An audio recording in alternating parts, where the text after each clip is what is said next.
on Lot 8. Right, here's the next one, Scott. Gary and Scott search for more clues where Gary has already detected and flagged buried metal objects close to where the team found the musket flintlock. Scott. Let's check it out. Yep.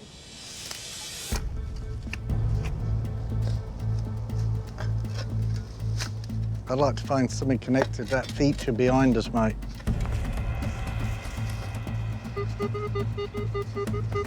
Let me see if I can pinpoint it.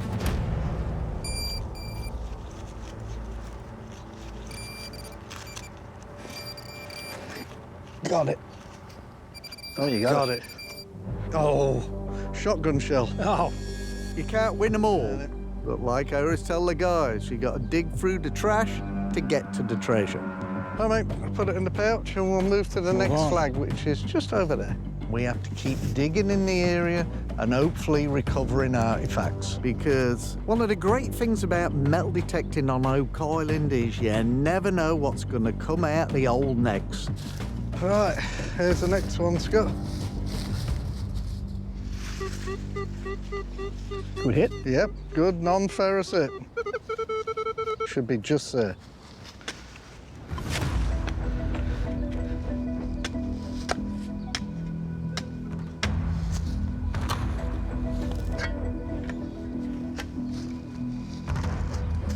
Nice one. Sounds a lot better now. Come on, be something good. Got it out. Oh, like finding lead. It's a lead splash. Oh. Makes you wonder how it gets here. Yeah, because Middle of nowhere, just one random piece of lead. Yeah, and you know what you had to go through to dig that out. Now, I know Katja found a really nice bale seal just over the wall there. There's a chance it could be a folded over piece of bale seal. It's possible. Could Gary be correct that he and Scott may have found another piece of a bag seal, like the one recently found in this area, that could date back as much as 7 centuries? But I'll put it in the bag, mate, and we'll put the flag in there. Sounds good. Because the team has recently created a so-called heat map to help them organize their discoveries across the island according to their potential age, Scott is marking the site of this find with a flag. Nice one, mate. A little bit of mystery lead. Moving on. And the next flag is over here. All right, let's see what this one sounds like. Great strong signal just there. Yeah, we are a stone's throw away from that feature now, Scott. Certainly a rocky lot. Yeah, it is. I like the rocks, mate. Helps trap targets from sinking deeper.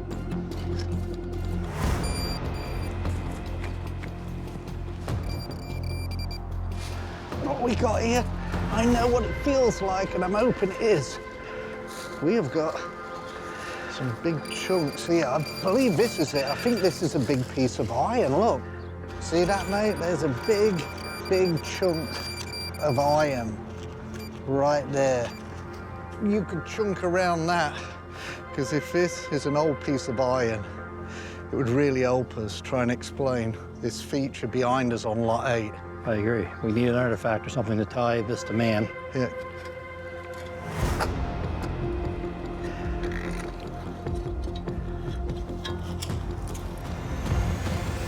It's out. Oh, what we got here? A couple of links of chain. Oh, yeah, it is. Older style chain as well. It's oval links. Yeah. On Lot 8, Gary and Scott have uncovered what could be another important clue. It's obviously hand forged by the look of it. You can feel it has some weight to it, like older iron. I know these oval links are old, and I mean, chains go back all the way to Roman days and beyond. I'd be curious to see the scan of that when they x-ray it, see how collapsed these links are from what kind of load it may have been pulling. Yeah, that's a good point. Just recently, we found some really big ox shoes in a line heading towards this feature. We have a large boulder right there that we're suspecting maybe moved into place. If you're gonna move that boulder, you need chain and some really big oxen. Oh, yeah, man. These could be the missing links. Could Scott be correct? Is it possible that this iron chain might be related to the massive boulder, where the team has found evidence suggesting that it was lifted and placed above a ring of smaller stones? When you're looking for connections to this mysterious stone boulder, it don't get any better than this piece of chain. Chains are used for pulling and hauling. This could be the missing link we've been searching for to find a treasure. I like the sound of that. Well, we know where we've got to go to get the results on this, mate. It's back to the lab. Perfect. Right, like that sweet flag of victory. We'll see what Emma has to say about a find. Good digging, Scotty. Good finding, Gary. Later that afternoon, You know, we find ourselves in the lab again. I know this is a chain from Lot 8. That's all I know about it. Rick has gathered with other members of the team in the lab, where Emma has just completed her analysis of the iron chain found one day ago on Lot 8.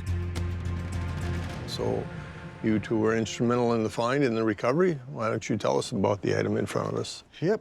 This piece of chain was 20 yards west of the big boulder, and it's an older shaped link. And I'm hoping that this is an old piece because of the artifacts we've recovered on Lot 8 already. Yeah.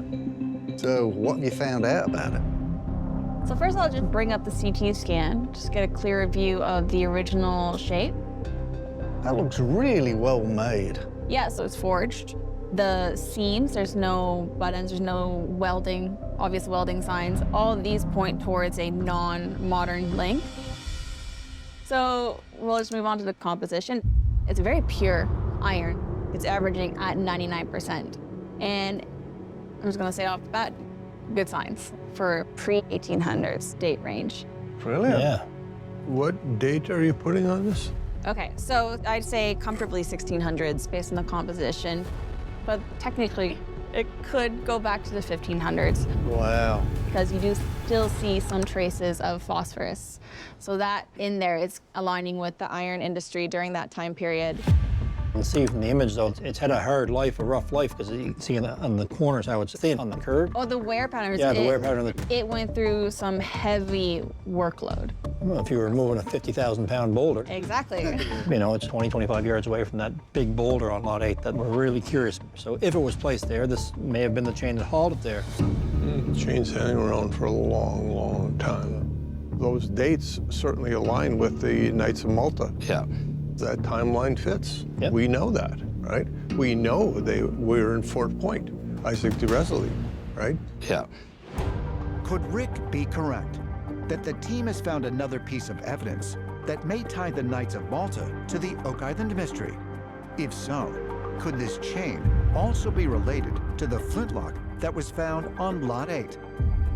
The massive boulder feature, and perhaps the two missing treasure chests that once belonged to Isaac de Resley. We don't know what's underneath that boulder yet. You imagine when that boulder's moved? Maybe this chain was used to lower something down there. There might be some other chain under there, but different color, maybe gold. Phew, that would be sweet. There's all kinds of possibilities about what this boulder represents. Sure, it could be covering a shaft. There could be an interment of something precious or significant underneath it. I think everyone is now firmly committed to the idea that it was manipulated. We found multiple artifacts in the area. I think it's an important facet to helping solve the Oak Island mystery. Well, it's a pretty cool find. It's an interesting possible connection. You have this intriguing boulder on Lot 8, right? We have interesting finds in close proximity that we have yet to explain, which is very interesting.